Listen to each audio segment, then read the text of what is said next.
What happens when you drop Caitlin Clark into Madison Square Garden, surround her with NBA legends, hand her a mic, and go live on national TV?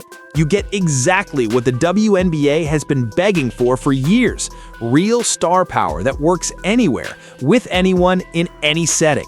From the second she walked onto that NBC set for Basketball Night in America, it didn't feel like some awkward experiment. It felt like she'd been there for years. This is a 24-year-old in just her second WNBA season, sitting next to Carmelo Anthony and Reggie Miller at the Mecca, and instead of looking nervous, she looked like she was at home. That's the part that should scare anyone trying to downplay how big she already is. Before she even got into the analysis, NBC did something smart. They let her hoop. They set up a game of NBC, their twist on horse, and put her head-to-head with Jamal Crawford. Think about that matchup. Crawford is a 3-time Sixth Man of the Year, one of the best ball handlers the NBA has ever seen, a guy who spent over a decade cooking defenders on national TV. He walked onto that little makeshift court with that easy smile that says, "I've seen it all. This will be light work." They let Caitlin go first. Left-hand free throw, under the lights, cameras everywhere, legends watching. That's not exactly a low-pressure warm-up shot. One bad air ball and it's on social media before the ball even hits the ground.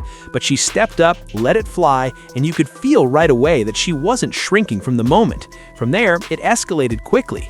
Then came what NBC literally labeled Caitlin Range, those logo threes that turned her into must-see TV at Iowa and carried her to back-to-back national title games. She uncorked them on Jamal Crawford on his own network. Same form we're used to seeing: calm feet, clean release, perfect backspin. She wasn't forcing anything, she was just playing her game, except now it was in front of NBA royalty instead of college crowds. Crawford tried to answer from those distances, and you could see it. He had to think about it in a way she just didn't. Most NBA guys don't live from the logo. They don't have to. Caitlin does. She's been shooting from there since high school. For her, that's just another jumper. For almost everybody else, it's a heat check. That difference in comfort level was obvious the longer the game went on. The best part wasn't even the makes and misses, it was the banter. She wasn't tense, she wasn't overly polite, she was throwing little jabs, laughing, going back and forth with Jamal like they'd been teammates.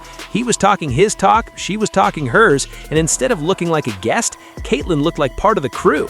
That's rare. You can't coach that. You either have that kind of personality under pressure or you don't. By the time the session wrapped and the clips started bouncing around social media, it didn't even matter who technically won.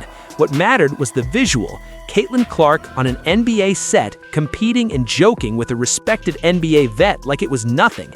No awkwardness, no shrinking, no "I'm just happy to be here." She showed she belongs in those spaces and fans could feel it instantly. Then came the desk work. This is where a lot of athletes freeze. Live analysis, big names around you, no script, no safety net. Instead, Caitlin settled into that panel with Melo and Reggie like somebody who's been watching this show since childhood and always believed she'd end up in that chair. They asked her about the Madison Square Garden atmosphere for her first Knicks game, and her answer told you everything you need to know about how she sees the game. She didn't just say, "Yeah, it's loud," or "it's historic." She talked about when players actually feel that buzz. During warm-ups, when you're first on the floor getting shots up and the building starts to fill up. She mentioned how the energy changes when someone like LeBron comes to town, how Knicks fans are crazy, in the best way, and how much she loves people who are truly passionate about basketball. That's not canned media training. That's a hoop head talking to other hoop heads. She tossed in humor about needing stilts next to all that NBA height, but every time the conversation turned back to basketball, she was sharp. There were no long pauses, no lost trains of thought. You could give her any angle, crowd energy, pressure, defending stars, and she had something real to say. Then came the question that really opened eyes. Which NBA player does she study the most to add things to her own game? She didn't hesitate. Luka Doncic. Watch how she broke that down. She didn't just say, "Luka's my favorite," and leave it there. She laid out exactly what she takes from him. She talked about how he moves defenders where he wants them to go, even though he's not the fastest or most explosive. She pointed out how he uses space, how he keeps defenders on his hip or on his side, how he keeps them in jail coming off the pick and roll and makes decisions out of that position. She admitted that her instinct is often to run away from the defense, and she's trying to get better at absorbing contact and taking up the space space they give her, the way Luka does. That's high-level self-awareness. She's not just watching highlights, she's breaking down footwork, angles, contact, pacing, and applying it to her own weaknesses. And then she casually mentions he averages like a 30-point triple-double and makes it look easy, while making clear she knows it's anything but easy.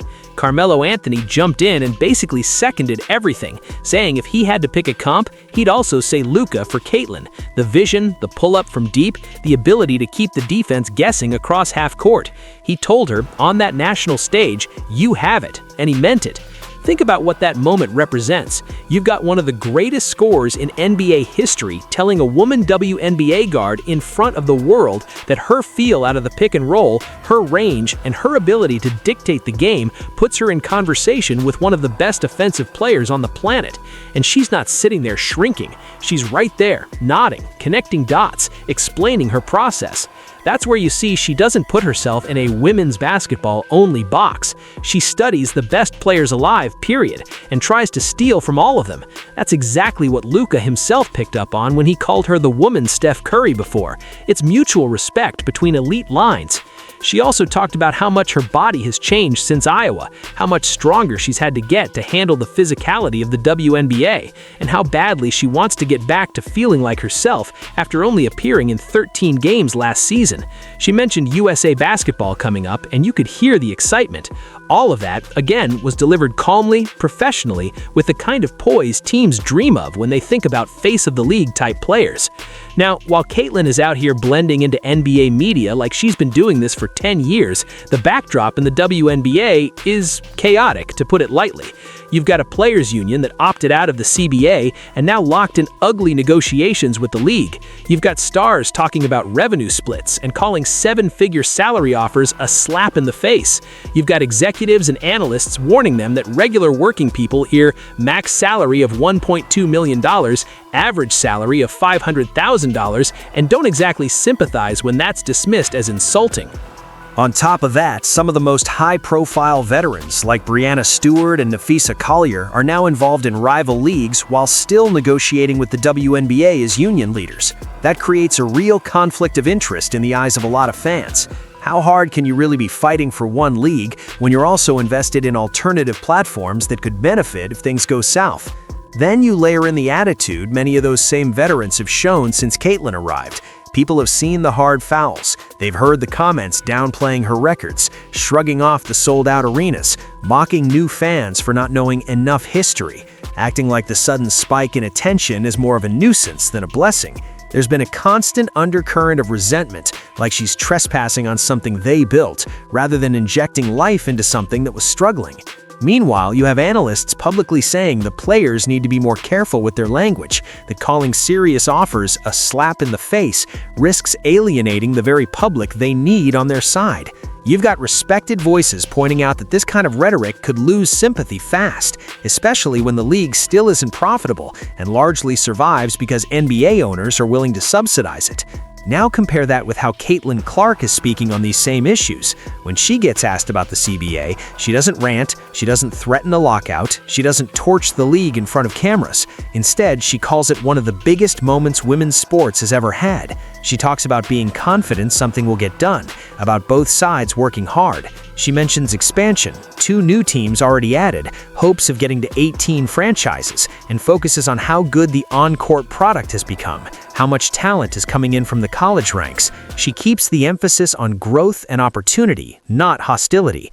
That doesn't mean she's ignoring the issues. It just means she understands there's a right way to push and a wrong way to burn bridges. She keeps talking about hoping to play, wanting to get back on the court, wanting the league to keep meeting the moment as business booms. She speaks like someone who sees herself as a partner in the league's success, not an enemy of it. And whether her critics like it or not, the numbers back up just how much impact she's had already. She's got the biggest rookie shoe and endorsement deals the league has ever seen.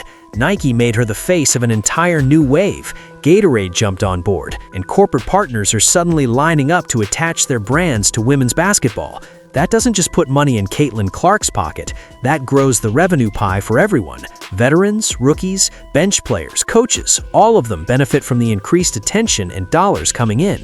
She talked on NBC about remembering going to a Minnesota Lynx game as a little girl, watching their dynasty with Maya Moore, and now looking around and seeing sold-out arenas all over the league. She highlighted that the W is at 14 teams now, with plans to hit 18, and said flat out, business is booming. That's not a coincidence. That's what happens when you finally get a crossover star who brings college fans, NBA fans, casual fans, and new viewers all into one place. And she's not doing it alone in Indiana. Players like Lexi Hall, Aaliyah Boston, Sophie Cunningham, and Kelsey Mitchell are leaning into the moment instead of resenting it. They're active on social media, engaging new fans, leaning into the Fever's rising profile. They see what's happening. More people watching the WNBA means more money, more attention, more chances for everyone. Looking ahead, the 2026 Indiana Fever season already feels like an event. Caitlin will be another year older and stronger. Boston will have more experience anchoring the paint. The chemistry they built during that playoff push will only deepen. Season tickets are being snapped up, road games turn into traveling shows, and fans are circling dates months in advance. All of that traces back to what we just saw at Madison Square Garden. In less than 3 years, Caitlin Clark has gone from college superstar to WNBA Rookie of the Year caliber talent to national TV analyst sitting beside Hall of Famers and holding her own. Every step, she's chosen basketball and growth over drama and bitterness. While some veterans are busy fighting the league in public and scaring off casual support, she's out here expanding the tent.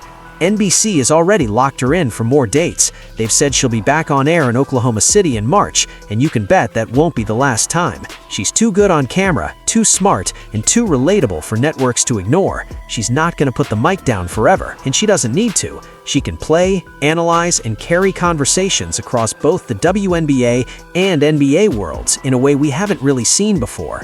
So the choice in front of fans, sponsors, and even other players is pretty simple. You can keep riding with the old guard, the ones who spent 2 years fouling her harder than they needed to, sneering at new fans, and now threatening the league's momentum with unrealistic demands.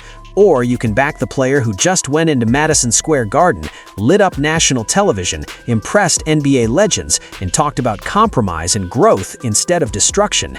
Caitlin Clark's NBC debut made one thing very clear. She's not just the future of the WNBA, she's the present.